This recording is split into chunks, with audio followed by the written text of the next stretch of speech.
Hello students, आपला डेरिव्हेटिव्हचा जो exercise 1.1 आहे त्यातला क्वेश्चन नंबर 2 1 to 10 क्वेश्चन्स मी एका व्हिडिओमध्ये तुम्हाला एक्सप्लेन केलेले आहेत. त्यातले 8, 9, 10 हे रेकॉर्ड करताना काहीतरी प्रॉब्लेम झाला आणि ते 8, 9, 10चं रेकॉर्डिंग व्यवस्थित झालेलं नाही आहे. काहीतरी तिथं टेक्निकल प्रॉब्लेम झाला असेल, तर मी ते 8, 9, 10 हे तिन्ही क्वेश्चन्स आधी पुन्हा एक्सप्लेन करतो तुम्हाला. ओके, नाव question number 8 is y equals log of cos of ब्रॅकेटमध्ये एक्स क्यूब मायनस 5. ठीक, differentiating with respect to x, dy by dx equals dy by dx equals d by dx of log of cos of x cube minus 5. Okay, आता लॉगच्या समोरचा सगळा part cover करा. Derivative of log x 1 upon x, derivative of log something 1 upon something, cos of x cube minus 5 into d by dx of something म्हणजे cos of कोण सांगा x cube minus 5. Okay, 1 upon cos of x cube minus 5 as it is into, आता cos ह्याला cover करा. Derivative of cos x minus sin x, but derivative of cos something minus sin something आणि into समथिंगचा derivative म्हणजे या ब्रॅकेटचा x क्यूबचा derivative 3x² आणि कॉन्स्टंटचा derivative 0.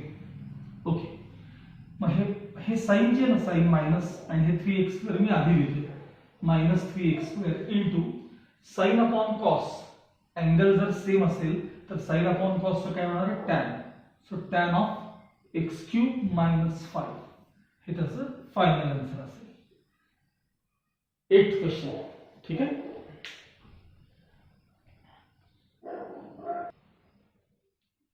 okay, now next question, y equals e raised to 3 sin square x minus 2 cos square x, differentiating with respect to x, dy by dx equals d by dx of हा सगळा problem e raised to 3 sin square x minus 2 cos square x equals, आता e raised to जे काय दिसते ते सगळे cover करा.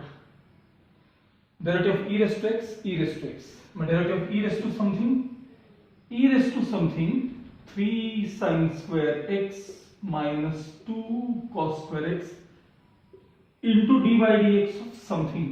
मी काय कव्हर केलं होतं सांगा, 3 sin square x minus 2 cos square x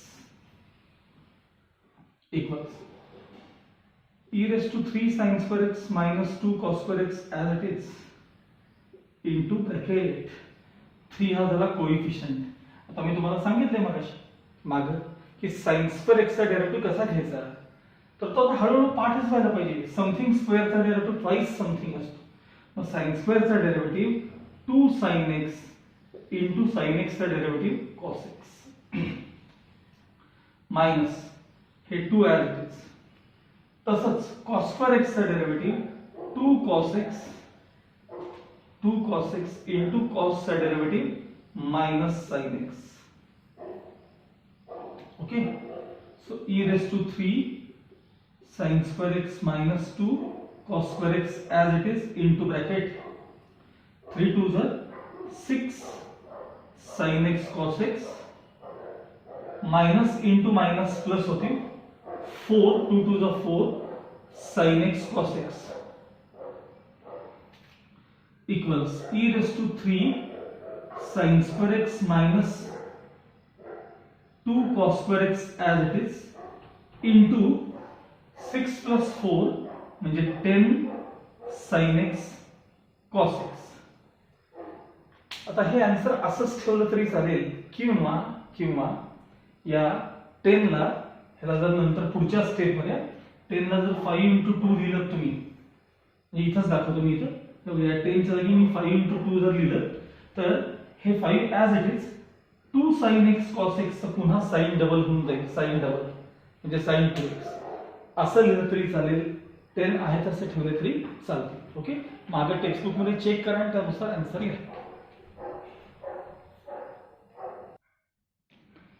next y equals cos square log of x square plus 7 म्हणजे कॉस स्क्वेअर थिटा अशी टर्म आहे थोडक्यात. हे सगळं ब्रॅकेट कव्हर करून त्याला थिटा म्हणतात. कॉस स्क्वेअर थिटा अशी टर्म आहे. मग पहिल्यांदा मी फंक्शन दुसरं लिहितो बघा. y equals cos of log of x square plus 7 आणि याला ब्रॅकेट रेस टू 2 असं लिहितो. ठीक आहे, म्हणजे कॉस स्क्वेअर थिटा ही टर्म दिली आहे. Differentiating with respect to X dy by dx equals d by dx of bracket cos of log of x square plus 7 bracket raised to 2. ठीक आहे. आता हे सगळं ब्रॅकेट कव्हर करा. ब्रॅकेट स्क्वेअर म्हणजे एक्स स्क्वेअरचा डेरिव्हेटिव्ह ट्वाइस एक्स, मग something स्क्वेअरचा derivative twice something twice cos of log of x square plus 7 into d by dx of काय कव्हर केलं होतं आपण cos of log of x square plus 7 आपण cover केलं होतं. 2 cos of log of x square plus 7 as it is into derivative of cos something minus sin something log of x square plus 7 into d by dx of something. cos something म्हणलो तुम्ही आता minus sin something into something चा derivative म्हणजे याचा log of x square plus 7 चा derivative. आता बघा हे मायनस साइन मी आहे तसं इथे ठेवलं मायनस, तर तू आता लिहित नाही मायनस साइन तेवढं लिहितो मायनस साइन. हा आता बघा 2 sine theta cos theta, theta same आहे का बघा. 2 sine half cos half sine double इथून एवढा सगळा पार्ट आहे बघा, इथून एवढा इथपर्यंतचा part 2 sine half cos half म्हणजे साइन डबल. डबल म्हणजे कोणाचा डबल अँगलचा डबल. आता हा अँगल आहे 2 log of x square plus 7 bracket complete ठेवा. साइन डबल झाला बघा, थिटा होता ना त्याचा डबल झाला इनटू आता याचा डेरिव्हेटिव्ह आहे लॉग समथिंग चा derivative 1 upon something log x चा derivative 1 upon x, log something चा derivative 1 upon x square plus 7 into x square something चा डेरिव्हेटिव्ह म्हणजे एक्स स्क्वेअर चा derivative twice x. Final answer लिहिताना हे मायनस साइन तिथले twice x into sine of जी काही टर्म असेल ती sine of 2 log of x square plus 7 bracket complete hole divided by x square plus 7 हे त्याचं फायनल आन्सर असलं पाहिजे dy by dx. ओके, हे ते 3 प्रॉब्लेम्स जे व्हिडिओमध्ये व्यवस्थित रेकॉर्ड झालेले नव्हते हे आता मी तुम्हाला पुन्हा सेंड करतो. ओके.